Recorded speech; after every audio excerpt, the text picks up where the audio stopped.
Uy guys! Alam nyo ba na ngayon ang ika-152nd anniversary ng kapanganakan ni Saint Therese of the Child Jesus? At dahil isa nga siya sa mga paborito kong santa, hindi ako papayag na hindi ako magkakaroon o makakagawa ng content about her today. So magbibigay nga ako sa inyo ng ilang facts about her. Alam nyo ba guys na 5 taon lang ang pagitan ng canonization ni Saint Therese sa canonization ni Saint Joan of Arc na paborito niyang santa? Yes guys, 5 taon lang. Dahil ang canonization nga ni Saint Joan of Arc ay noong May 16, 1920.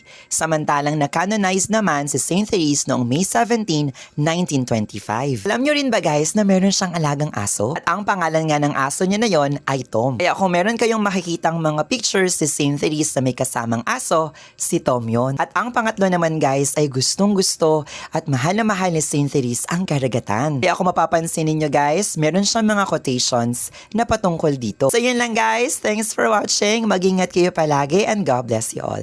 Viva Santa Teresita ng Batang Jesus! Happy birthday po!